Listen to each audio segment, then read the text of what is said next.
Now, parents face many decisions when a new baby is on the way or even being born. Now they're being asked to make another choice, whether or not to save blood from their clinics to make now, but it could potentially save their life in the future. Jim Spellman is here in the studio to explain what's this all about with the umbilical cords. It's a bit of a leap of faith for parents, but about 1.7 million cord blood samples are stored in private blood banks around the United States, with the hope that in the future, researchers will find a way to use stem cells in that blood to cure diseases. That's 4 times the amount stored just a decade ago, as more parents decide to make an expensive decision that could pay off years down the road. So this is the light, and what's this for? Shannon Riley is a mother of 2 and pregnant with her 3rd.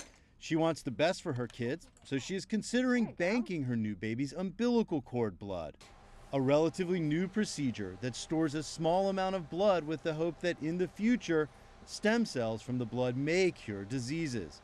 These harvested stem cells are unique to the individual and the family, so if they are needed, a direct match is available. Just like a lot of things that market to new parents, there's a lot of fear instilled in, that if they don't use a particular product, they're going to put their child at risk, and no parent wants that, of course. Here's how it works. Moments after the baby is born, a small amount of blood is taken from the umbilical cord connecting baby and mom.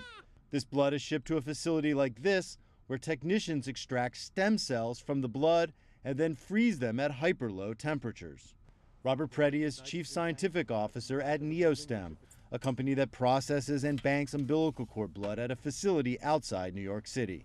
So these are the storage tanks? Right, so this is a typical liquid nitrogen freezer, and in here are thousands of cord blood samples that are waiting for the potential to be used someday for some patient that requires them. What temperature is this tank? This is minus 196 degrees Celsius. It's pretty cold.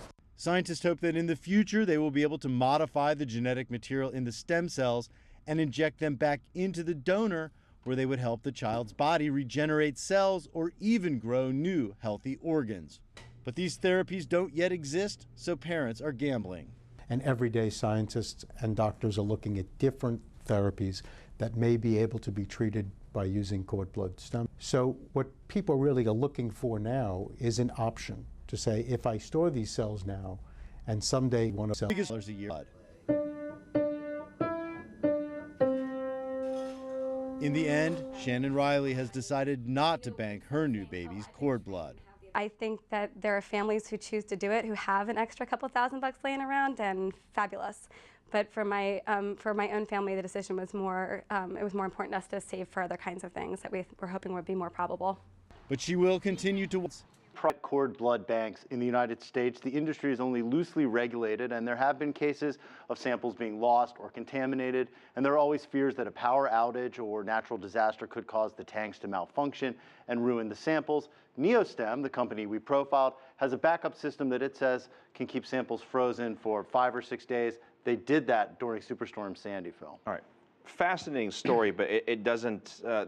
I have some skepticism here that I know you're gonna help us on, and that's the fact that it has been proven that these stored blood cells have gone on to create new kidneys or fix problems that children will ultimately, or adults might have in the future. Right? Stem cells, a very exciting area of research. They are working with, especially with bone marrow, that they can get bodies to regenerate more bone marrow. But in this case, using cord blood, not so much. Take a look at how this works. So if you sign a contract with NeoStem, they send you this box in the mail. It has a shipping label already on the back. It has everything you need: clamps to clamp the baby's umbilical cord with, some vials to take the blood from mom, and this is the bag that has all the syringes and everything you need to bank the blood. It stays at room temperature. You ship it right back to the lab. The doctor in the hospital, when you're giving birth, is going to do all of this. You're not doing this on your own. The doctor is going to do this, but if you were using a midwife or something like that, anybody there on the scene could do it. It has all the instructions you need in here. Is there any risk to this?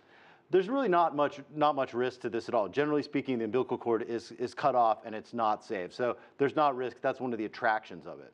So you're paying money to perhaps have an option in the future that this might come into helping you with your health. Absolutely, and that's really what the marketing is based on. Do you want to risk that some of these innovations come along down the line and you don't have your child's blood to take advantage of them?